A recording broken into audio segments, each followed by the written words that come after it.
Welcome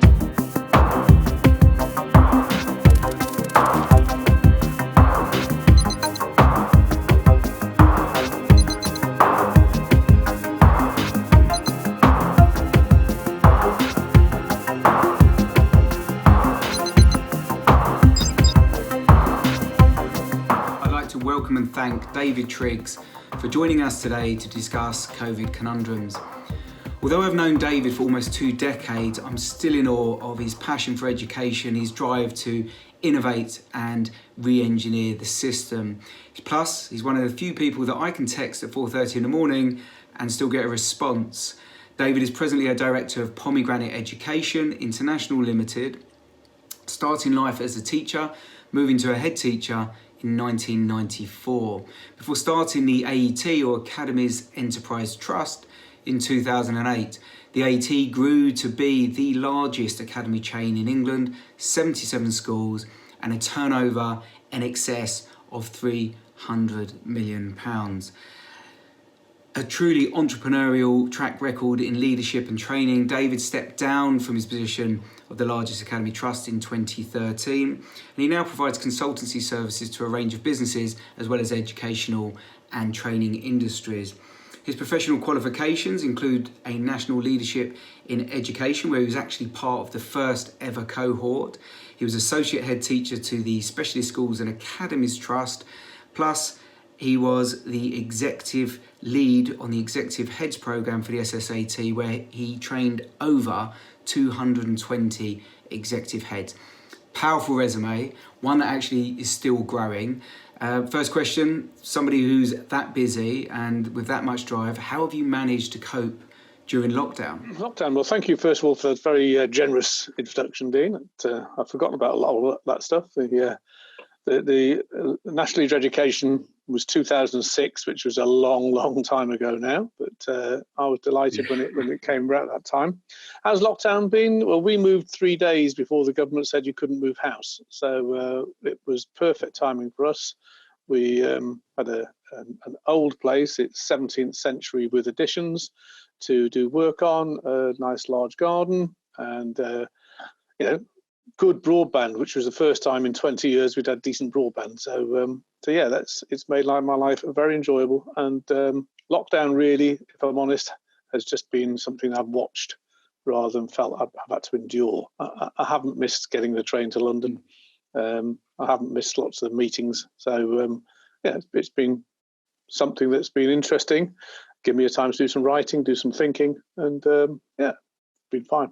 How about you? Yeah, I found it slightly more relaxing in certain ways. I've not really missed a beat, been working all the time, plus with our network. So I'm sure I'm going to struggle to get back up at 4:30 in the morning and get myself out the door. And I think many are going to struggle with more of the culture shock than anything else. But good to see that David Triggs taking on a project. There's no surprises there.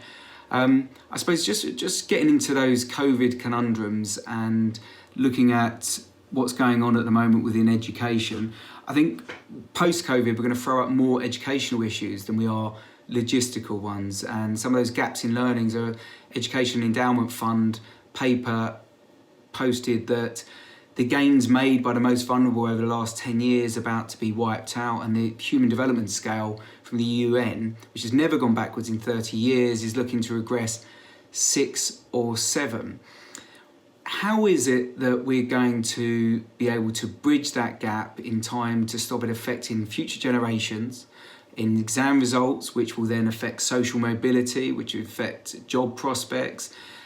There's a whole catalogue of things that can come just from this short period of time of schools being out. What is it we can do? The truism and an obvious statement is it's going to be difficult for everybody, but I think my take on this primarily is that we just keep trying to repeat the past. I mean, many years ago when I used to travel the world with Cisco systems and they'd take me to different countries to do speeches, same old speech, same stuff came out, but it was fresh to some people. It was always this question, are you ready? And it was about the future. Are you ready for your future? And I always remember one guy used to talk about the fact that the future is here. It's now. It's not next week. It's not next day. It's not next year. It's, are you ready? And that was the big badge of Cisco time, are you ready? And our problem is we're not ready, because what we've been doing what Bill Gates said many years ago, we're just replicating the past. We're not looking to the future. We just keep replicating the past. And I know we've heard this so many times over the years, and we've had all the comparisons of look at the 19th century classroom and look at the 21st century classroom and look at all these different things. But we just don't move forward, in my opinion. We just keep replicating the past. And I think we've got to it's time to stop. And COVID is that opportunity to stop and look and start to really, really look at the challenges that we're facing globally for the next 80 years of this century. You'll have heard me say in the past, a child joining a school this year in 2020, let's say at the age of 5, is still going to be working in 2100. It's almost certain that they will be. If my sons who are 28 and 30 will not get their pension until they're 70 now, then a child joining school now at the age of 5 is almost certainly not going to get their pension until they're 80. Now, okay, things will change, the world will change, but we don't know what's going to happen. What we do know is we can't keep replicating the past, and that's all we keep doing. And we've got this mind-boggling need to keep driving content down children's and adults' throats, when actually what we're doing now, the Zoom, the Google Classroom, the Microsoft, everything that's gone around is showing you don't need that content inside your head all the time. And we've just got to look at it a different way. If we look at the situation about these educational gains, I'd seriously question, first of all, what are they based on? And what are these gains? And are they built on sand?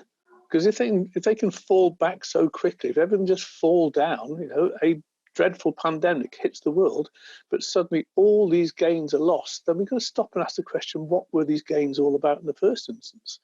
And what did we try to prove was happening? Was it just more standardized tests?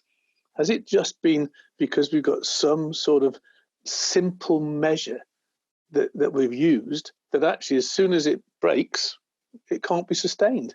So I think we've got to look very carefully at what's in those measures and what's falling backwards. Despite the billions and billions that have been spent by successive governments, Tony Blair, Gordon Brown, David Cameron, Michael Gove, we fail to address the fundamental issue, as most countries have failed to address, apart from, of course, Singapore, who had the great influence of people like Professor Brian Caldwell, who 4 or 5 years ago decided we're not doing any more testing. It doesn't prove anything. It wastes time. Number 1, 2, or 3 in the world is always Finland. What do? They don't test. They pick a cohort of children. We have just been absolutely bootstrapped into this system that says we must do what UK car factories have done since the 1960s. Let's inspect all the problems out at the end. Let's not build in the quality from the age of 0, from 0. Let's inspect it out in the end. And we inspect it out at the end by saying every year, this percentage of children leave school with no qualifications. These children leave school not be able to read and write. Well, that's a national disgrace. So some of the more fundamental key issues need to be addressed, and we just don't address them. We focus on early years. Too late. Focus on the early years. So what can this come out of COVID? Let's have a complete fresh look at it. But at the moment, what I'm watching on the news, and I have to say, I know greatest respect for all CEOs, head teachers, everybody doing their work, NHS, absolutely everybody. But from the education point of view, we seem to be just trying to get everybody squeezed back into where we were before. But let's just have 15 in a classroom, not 30. But let's do the same things as we've always done. Instead of someone like Gavin Williamson saying, let's have a big opportunity to start a debate. Let's think what we could do more effectively. So I think there's some big lessons to be learned, and I think there's certain things that government could do. Yeah, thank you. Brilliant, insightful, and you and I have had many a conversation around material change and transformational change within education. One of the things that obviously with Realise Me being a social enterprise, but a platform that's there to save schools money and time and make process so much easier. Education has been slightly technophobic compared to other sectors over the years, and I wonder whether going forward now that schools will embrace technology like they've not done before, but it's getting through all of that white noise through, if you turn up at BET and there's lots of different bits of hardware and software, how do you know what's right for you and your school? Talking about the engagement levels, state schools, the Education Endowment Fund talked about online learning being around about 25% for state schools, but closer to 60% for private schools. Therefore, again, making that gap between rich and poor that much wider. Now, education technology is $1 trillion sector, and although the UK is behind some of the other westernised countries in terms of what they do, we have seen investment rise by 91% in that sector in the UK during COVID. Do you think post this that schools will embrace technology, or will they fall back into doing what they did before, and the inertia will kick in? To be honest, I don't think they can. I think I feel very, in no patronising way whatsoever, I feel really, really sorry for schools. I feel desperately sorry for head teachers, because I just don't think there's space for them to do any of those things whatsoever. If we look at what the previous question, what could governments seek to do? Well, the government could seek to truly personalise learning now. They've hooked in. You talked about the independent schools. Well, perhaps the independent schools is because, they've really pushed the technology agenda because they want to get the fees. And I don't blame them. It's not an insult. It's not an attack. They've got to make sure they're giving something back where parents who are willing to pay independent school fees will actually say, okay, yeah, I'll pay a percentage. I know you're doing pretty well. You're giving a good load of teaching. Perhaps there's some key driver there. They are more than just custodians of learning. They're actually the financial providers of it as well. And so there's something there for that driver. But I think that schools should really seek to personalise learning and forget the standards agenda. I think the standards agenda has been the worst thing that's happened to this country for 100 years. I think I really, and I know I'll hear people saying, oh, it's typical David Triggs, he doesn't care. I do care, but I care about individual children. I've told you the story many times before that when I was in a certain part of the country and I met with 4 chairs of governors from some primary schools, and they were pointing at a secondary school that we'd just taken into the AT, saying that place is a disgrace, it lets our kids down, that school's a failure, it's a dreadful, dreadful place. And they were bragging that they got 80%, 82%, 78% of their children got level 4 in English and maths. And of course, I took the opportunity to highlight to them, yeah, but that's 20% in one school and 18% in another school and perhaps 22% in another school that didn't. But nobody cared. Nobody was interested. They were just a statistic that went by the wayside. And they hated the thought that someone had the temerity to challenge them and say they hadn't done a great job. And of course, what happened was that all those children who failed ended up in the one secondary school. And the one secondary school was then seen to be a total failure. And that wasn't an excuse, that was a fact. And I think the standards agenda and just setting targets. I was reading something from an industry newspaper yesterday, and they're saying exactly the same thing. Get rid of the target setting. Target setting doesn't actually produce anything. It was just something that came about from the 50s and 60s and said, if you don't have a target, how do you know when you've met it? Well, let's focus on quality. Let's look at the understanding. Let's look at the way that people think, the way that they can resolve issues, the way they can talk. What we're seeing in America at the moment, the dreadful, dreadful situation of racism, but even worse, the response of Donald Trump is just unbelievable. Let's get people thinking and talking, trying to solve problems. I think the government should look very carefully at making sure that every vulnerable child in particular is not just a statistic. It's called a vulnerable child, and they're actually doing something for them. And they're trying to make sure they're not going to end up in the criminal justice system. Let's look at, using technology, perhaps cognitive ability tests, which I've always been a fan of. But how do we build a personalised platform for every single child, which isn't built around achieving some set of tests as we get to the end? It's actually built around making sure that it's fulfilling the needs of that child. It's building that child on the Maslow hierarchy of needs. It's leading to fulfillment. It's leading to them being a world-class citizen. One of the worst things I think that happened was when Michael Gove first took over, they just scrapped Every Child Matters. Oh, don't want that rubbish. Well, actually, what it actually said was every child doesn't matter. Some children's lives don't matter. We'll just become a statistic, and we'll have to accept that some will go to, Feltham Remand Centre, and some will end up in the prison system, and some will not make it all the way through. Well, that's, to me, not something we should be doing. I think we've got to focus on skills rather than on content. We've heard Nick Gibb go on at length about content. Well, that's because Nick Gibb had content. He went through a system that was content driven.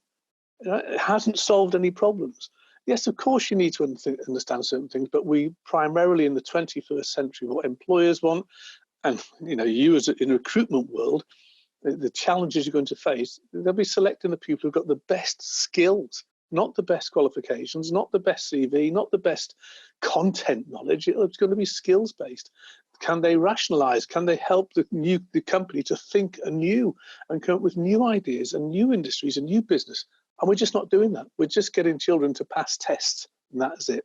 You said I started as a teacher. I did. I started as a PE teacher.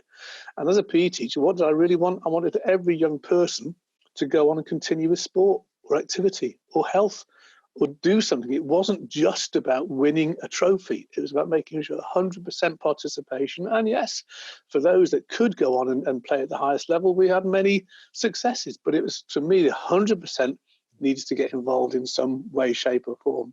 So to me, remove the SATs, remove the GCSEs, remove the A-levels and just go to a broad IB where we're developing skills, where we're developing a new platform, a new, some sort of diploma that every child could have that gives them a different set of skills.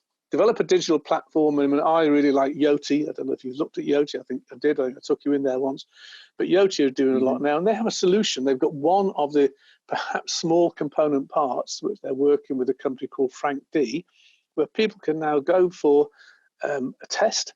That test immediately goes onto their digital identity, goes to their digital platform. That's one aspect of COVID. But instead of that, we get a government that says, let's lock down the country 3 months late. Let's make sure that nobody can come in without having 2 weeks quarantine.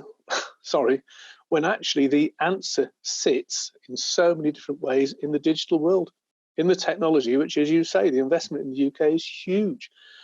But no one's got the time to stop and think and say, how could we ensure that that actually happens? How do we make sure, for example, for every vulnerable child, that every single one's going to get the Child Trust Fund? Any child born between, I think it's January 2002 and January the 1st, 2010, has a trust fund set up for them. Your children will be, as they reach 18, there's a £2,000, roughly speaking, £2,000 trust fund. Now, some people remembered that. Some people know where that is. Other people won't know anything about it. And there we've got, potentially for vulnerable children who are going to fall out the looked after children system, a £2,000 bonus. We can say to them, here's something for you. How could we develop that? How can we do things that's going to make sure that those young people grow with their digital identity to say, I'm a real person. I'm not just somebody who's been a nuisance to someone for all my life. I'm a real person with a real job, with the real future, with the real qualifications of skills. And I think we've got to look at it in a complete different way. And we've got to put the pupil back at the centre of it all.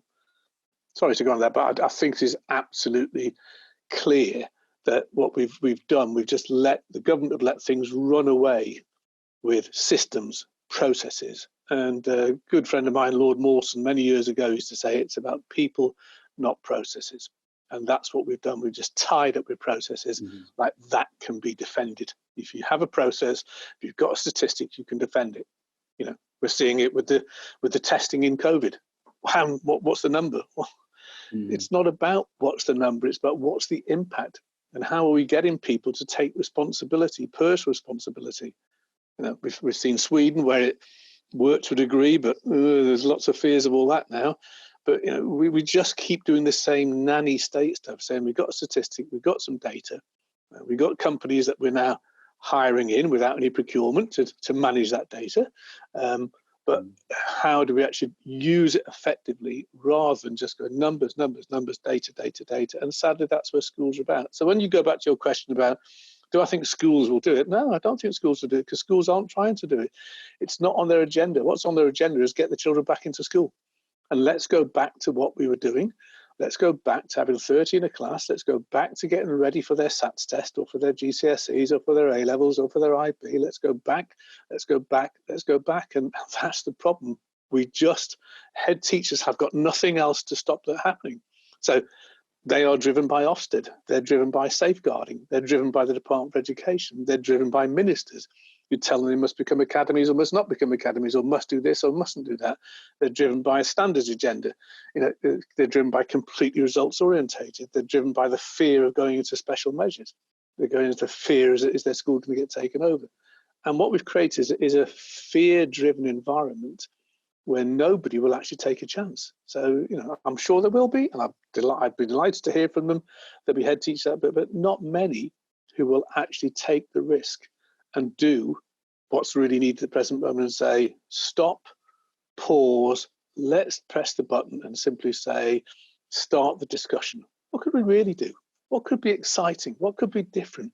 How could we change the stress and strain on teachers? I noticed there's been a huge uptake or interest in a number of people wanting to become teachers. Well, I think you'll tell me in the past, that always happens when the city goes down, the teaching numbers go up. But what happens when this is over and done with? Are we going to be back to 25 to 30% of people leaving teaching in the first 4 years? Because that's where we're at. Is that the situation where it just all flip over again? Because teaching's solid and people are getting paid and they don't have to be furloughed and they can and all the rest of it. Is that a reason? It's a good reason. It's a very, very good reason to get a job, but it's not the best reason to become a teacher.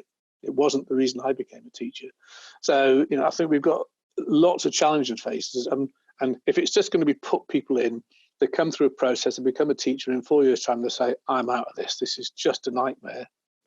Then we'll have failed again. I do agree, and you and I have conversed on this many times. When the employment market's good, teacher numbers drop, and when the employment market's bad, teacher numbers go up, and we might see that very soon, although the biggest issue has always been actually retention rather than recruitment, and those two things need to be looked at together. We don't want a teaching force that is just looking for a safe place, a safe job. We want those that, like we know, who see it as a vocation because they want to make a difference to children. So if you had the ability to go back and remove the standards agenda, GCSEs, look at an IB type programme for the more rounded pupil, and the question I'm going to ask is, as for you as somebody that understands business and education, because you've transferred your leadership skills into the boardroom in the private sector from very good companies and being an advisor to many. Is this now going to be something that the private sector are going to have to take on to be able to do those assessments, their own testing, right at the beginning to ensure that they've got the right individual who's maybe more rounded, but to look at that aptitude and that attitude for doing the job as well as their intelligence?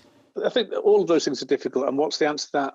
Nobody knows the answer to that, apart from the fact that what we don't do is we don't ever look at young people and people as citizens and what they contribute to society.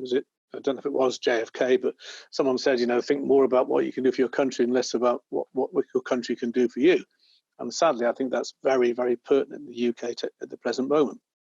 Because all the time it's waiting for the government to do something, waiting for the government to lead, blaming them when they don't give a lead, blaming them if they drive to Durham for 260 miles, blame, let's pass the blame on.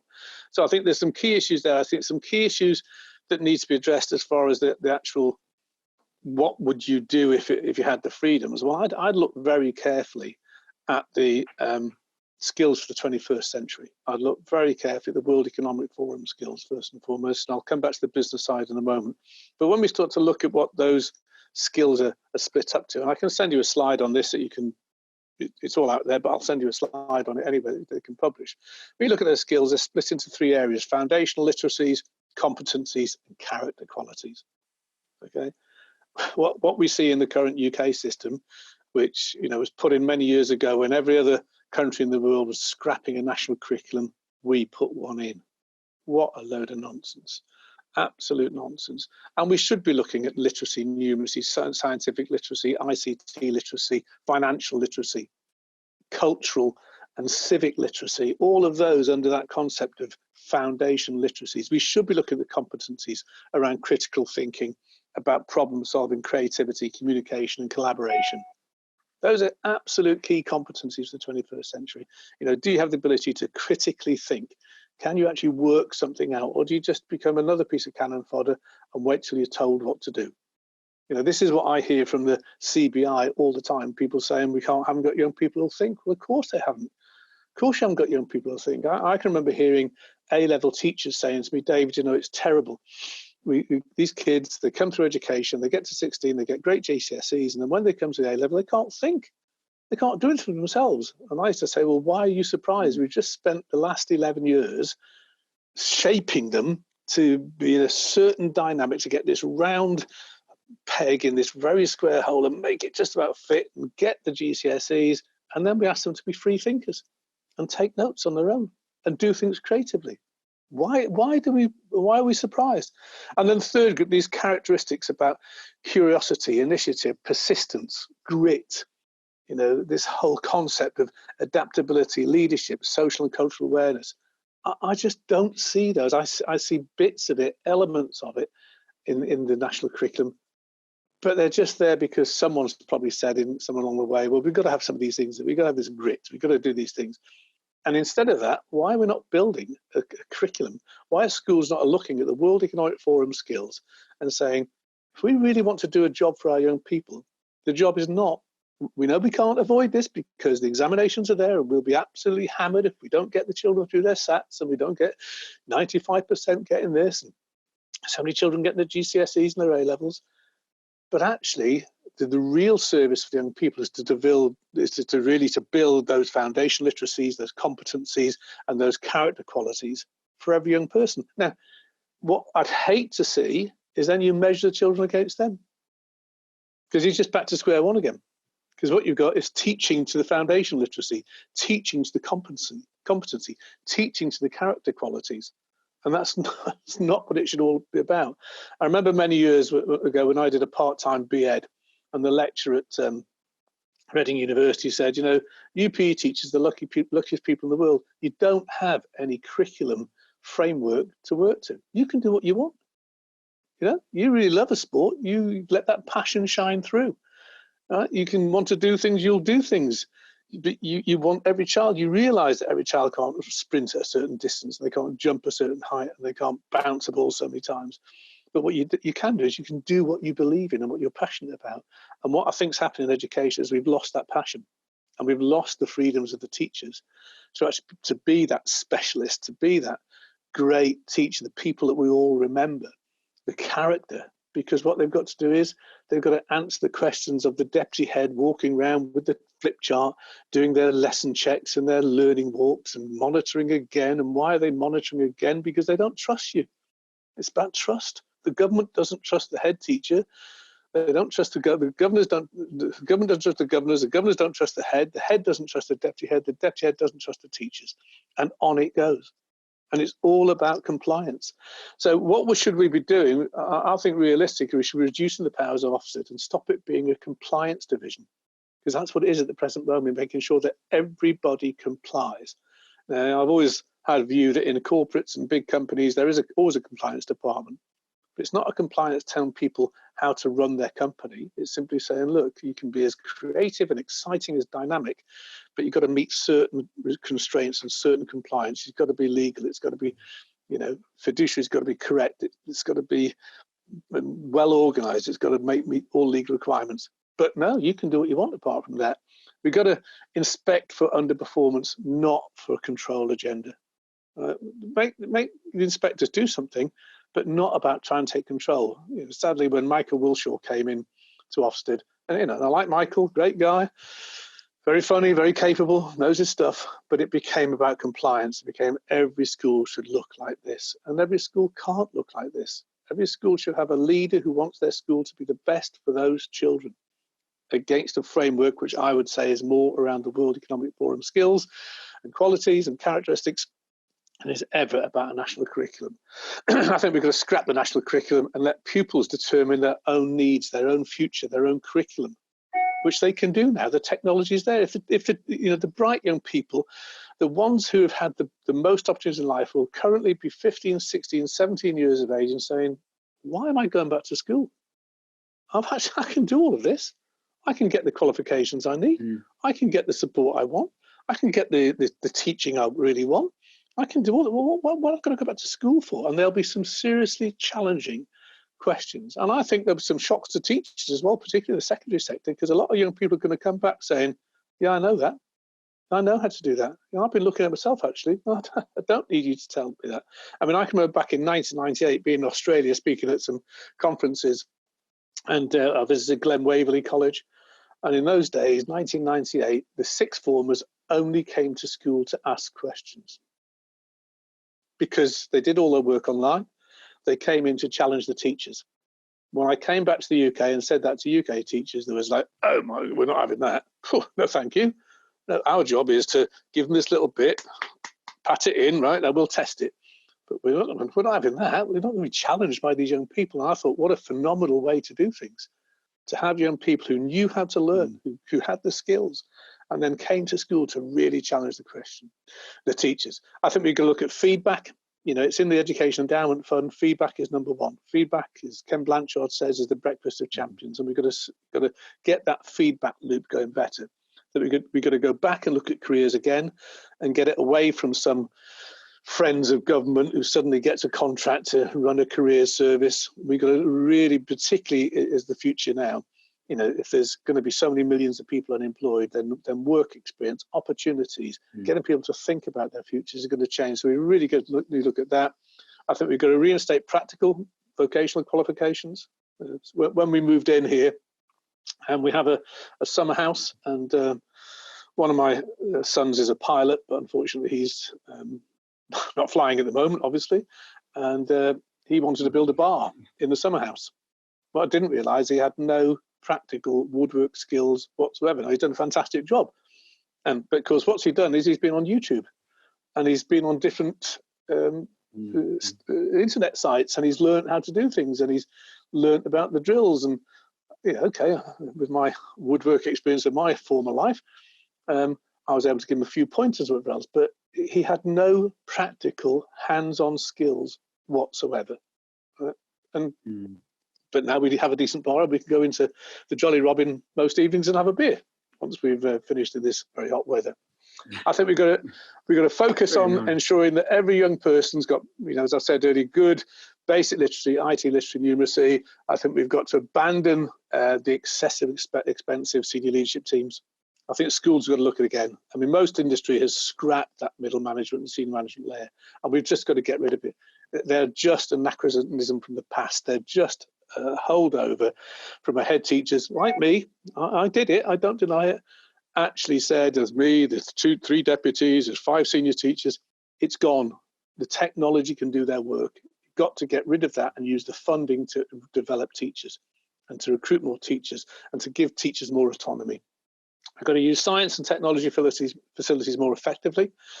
Back in 2004, when I was in Stockholm, looking at the Kunskapsskolan, they had work farms. So there weren't any science labs that cost a fortune in schools. The children went off for 2 weeks at a time, and they did the practical skills. 2006, I think I was doing some work in Knowsley, a very challenged local authority, but Microsoft were putting in a science room, and the children could watch it on their laptops. Well, that's 2006, 2007. It wasn't last year, but we haven't moved forward. What we've done is we just continue fighting, as every good head of science will be, to have 8 science labs, or the IT will want 10 computer rooms. Or we just haven't moved forward. I think we should reduce the number of schools that we have, and we've got to integrate through digital means so that learning can be extended across 50 weeks of the year. And I think we've got to stop this attendance nonsense and just say, okay, you can have a digital platform, you can have a digital identity, and you've got to be achieving 190 days of learning in the year. If 190, I'd hope it'd be a lot more than that. But what you're going to do is by having one school in an area which you can attend for 1 day or 2 days or 3 days a week, and other people will use that facility as well, but it'll be open from 8 o'clock in the morning till 10 o'clock at night, and there'll be people going at different times. And we're going to move to professional educators rather than these teachers who just go along to teach this donut, this dollop of education, and then leave for the day, and then spend all their time marking something that half the time nobody bothers looking at, it has very little impact. So I think we've got to look very carefully at saying, how can we do that? And I think we then just need to extend the school year and simply say, no, teachers could be on better contract, different contract, but we'll have the same number of teachers, or perhaps even more teachers to cut the leadership team. But what we don't need to have is all these school buildings, half of which are falling down, half of which need fortunes spent on them, and are only open for 13% of the year. And anybody who wants to challenge that, do the maths yourself. Most schools are open from 8 until 4 for 190 days. Put that across 365 times 24, and you'll find it's about 13% of the year. That's all they're open for. And there isn't a business that I know that would ever say that they want to have their building, their factory, their office block open for 13% of the year. They'd be saying, we've got to utilize it, we've got to let it, we've got to use it more effectively. And because of the standards agenda and the way that Ofsted has developed into this monster, what's happened now is we're just not thinking in the right ways, and we're not doing this stuff anymore. There used to be all sorts of pilots going on, and the SSAT were very good at getting money out of government to run pilot programs and initiatives. And when I was head teacher, we moved to the 5-term year. It's gone now. Nobody ever followed, perhaps 1 or 2 schools, but we went back again to an old system so that children can go out and pick the crops in the fields. Well, that hasn't happened this year for about 120 years, but we've still got a holiday system and a school system that goes back to a period when actually the rich could actually get in their horse-drawn carriage and ride away to the coast for 6 or 7 weeks. That's where it all came from, but we just don't move forward. So I think COVID is a time to stop and think, but we've got to get government to stop and think. And they've got to start a debate that says, okay, we trust you, educationalists. We trust you, NAHT, ASCL, unions. Let's have a proper conversation. Let's really debate what could be done and how could it be different. But most importantly, and it's something you said right at the start, they'll all be trying to get back to where they were. But let's go and ask the question, why? Who is this for? What are we trying to achieve? If we're trying to achieve it because it's to fulfill a statistic that says my school is outstanding or good, if that's what it's all about, and it's not about the children, then it's wrong as far as I'm concerned. And it should be very much about how do you make sure that every single one of these young people becomes an outstanding citizen, makes their contribution, cares about each other, supports each other, helps people, doesn't have a racist bone in their body, doesn't have a homophobic bone in their body, doesn't have any thoughts on those things, actually can be tolerant, can be understanding, and has got those skills and characteristics for the future. Because if it's not that, then what's it all about? Just data, just statistics, just another set of numbers that someone can use to beat somebody up with? Then I think we've lost it. Yes, a real eye-opener. Statistics everywhere at the moment, and numbers with the epidemiologists and the economists predicting the end of everything, and 90% of the time they're generally wrong. But we accept that purely because they have the right academic house behind them, they studied the right subject and have the right letters after their name, and that seems to be the bias of most. And I think that's quite pronounced where you were talking about the bias from the policymakers and the content they received at school not being what is required for most people within this country. Just to kind of take you back to something you said about mentioning Finland. Now, in the years I've known you, you've travelled around the world, you've looked at various different education systems. I think actually we may have met when I was doing some work with Sunny Varki for the GEM schools over in Dubai. And one of the things that I always noticed was whether it's China or the Middle East, they looked in at the gold standard of British education.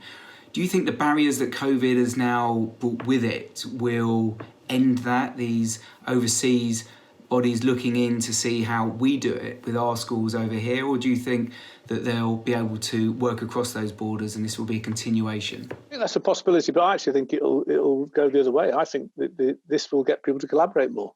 I think people will have talked and not been meetings driven. I know there's been loads of Zoom meetings and people have got themselves, I must have a meeting. And I was the worst. I fill my day up like you from 6 o'clock in the morning to 11 o'clock at night with meetings, because that was a way of proving I was doing something, I suppose. I don't know. But I'm not, I can't remember now what they did achieve, apart from made me tired. But basically, I think it could be very different. I think people are spending some time now reflecting. I was talking to my eldest son the other day, and he's into sustainability. He's got a master's from Maastricht University in sustainability policy, and it's a very different environment. When I said to him, George, how's the work going? And he's gone independent. He says, yeah, I've been offered this, and I've been offered another 10 days there. And I said, so what did you do? Have you take it? Did you take it? In this day and age, people need money. And he said, no. I said, I'll do 5 because I want 5 days a month to do my own training and my own development. And I want to develop my skills. Now, that certainly never came from me. I can be 100% assured of that. So I think the collaboration, people from all over the world are collaborating more. You're seeing far more things. In the past, it was let's set up this pseudo environment where we'll get kids from different countries talking on the internet. I can remember when I was at Greg City Academy, and we set up programs between Essex and Haringey, and everything was always set up. Now it's happening. It's happening all over the world. So I think there will be a greater exchange if we don't go backwards. And I think that exchange can be enormous. And I think that sharing of thoughts can get people to understand the challenges in different countries, the way that people think in different ways, the way that, why Singapore is so advanced. Why is it so much, I'm not saying better, I'm just saying far more advanced in their thinking, in their education philosophy. And they still have very different ways as well. You go to Singapore, Hong Kong, you still see large classrooms, or classrooms with large numbers in them. But why are they saying, we just don't want to do this testing anymore? Because it doesn't actually say anything. So I think there's going to be a sharing, and I hope it will lead to an upsurge from the ground up. I'm hoping that teachers really started to question, saying, why do we do this? All I do is come in here and teach the test. Well, actually, what we found is the computer can teach the test. We've now got probably millions of hours of Zoom lessons, Zoom meetings. That should just be now reinforcement. Let's think in a different way, and let's talk to the children about what they are interested in doing, and then say, well, actually, as the Khan Academy's done for several years now, just go in. You've got everything there. You've got all your maths. You've got your science. You've got everything there. You've got your languages. You've got loads of stuff, and schools can go down that road. So I don't think it will mean the UK. I think the UK could take a phenomenal lead in the whole technology, because, as you say, people have invested so much via the UK. But what it's got to be is very much about branching out and winning that position. But it's got to be a position that's earned, not just one. It's got to be earned, and it's got to be justifiable that we do have something extra to offer, rather than just the lovely old 400-year-old buildings. Because a number of those schools, as we saw with Boris's prep school, are going to close because they just haven't got the revenue now coming in. So I think there's an opportunity there. I see it very positively that we could be very much the world leaders on a much bigger stage, rather than just the countries with money that wants to replicate one of our independent schools abroad. I think there'll be schools and countries wanting to replicate our state schools and the great stuff that's going on in those. But to do that, we have to break away from the standards agenda and confine head teachers to say, just stand up as but at the moment we've got, I think, a situation where head teachers have been asked to say how they did the standards agenda well. Having played rugby probably badly for too many years until I was 41, I always look at the All Blacks, who, part of me says I hate them because they're so good, but they are absolutely brilliant. And of course, if you look at the way they develop the skills from the very, very start, it's all about skill development. It's about no contact till the child's 11. Then it's played by weight, by kilo. And then they develop and then eventually play full contact rugby. In this country, we've still got, let's get them going as early as possible and let's teach the kids to tackle as young as possible. It's about skills. It's about the end performance. It's about what's your end goal. It's to be, in their case, the world champions, on and on and on. And I think if we take a different approach in this country and we build the quality in, I think that's the most fundamental thing to me. Stop inspecting it out. Stop getting to August or whatever it is, 12th and 19th each year and saying, oh, we did well. Oh, we didn't do as well as last year. Because all that means is you've forgotten about who did well, that your teachers did well and that your pupils did well, because you're just looking at statistics and data. And let's build the quality in and let's say, okay, we've got these young people to this stage of the age of whatever it's going to be. Might not be 16, it might not be 18, it might be 13, 14, 15, it could be anything. It could be 50, it could be 60, it could be, we've got these people who are learning, and we've got these learning mentors helping them. Have we done the best job? And I think schools should step back and look and say, when the results, however they're going to come out this year, are published, how are those children that didn't get those qualifications, and ask the question, did you do the right things for them? Did you do everything possible for them? You probably did. But you're doing it against a standards agenda, against an Ofsted system, about a compliance model. And I think if we can start to look at how do we build quality in, how do we feel absolutely great that when that child, that young person finally leaves your school, at whatever age it's going to be in the future, you actually say, we did our best. I'm not enough of a classicist to remember who it was that said our job is to develop and then push and they fly, whichever one that was. But basically, that's what the job of the head is. Have you done that for every single child? Or have you got to shrug your shoulders and say, we didn't get there with that one? And whilst we're doing, just data, statistics, numbers, then every head's got to do the same thing, unless they're running a grammar school, unless they're running a very selective independent school. But even then, they'll know the ones that didn't achieve what they should have achieved, but against what standard? This is the question. I mean, you'll know yourself, Dean, that in the independent sector, it's a different discussion. Yeah, there's discussion about results, but it's much more, in my experience, about character and about individual pupils and about young people achieving. And it's not saying, oh, we got 12 to Oxbridge this year. It's about, I always think about Felsted, where I now live. Felsted School, my wife and I used to go to the annual speech day, and it always was a joy to me to see that the results of the students, their qualifications, what they got that year, was one page at the back. The other 13 pages were all the achievements of the young people. But all the things they did, the helping in the magic bus in India, the sport that they played, the music, the ensembles, the drama, the help that they'd given, the voluntary work, all of those things which made the school up. And the school said, and by the way, they got these qualifications. I think just in the state sector, we've reversed that.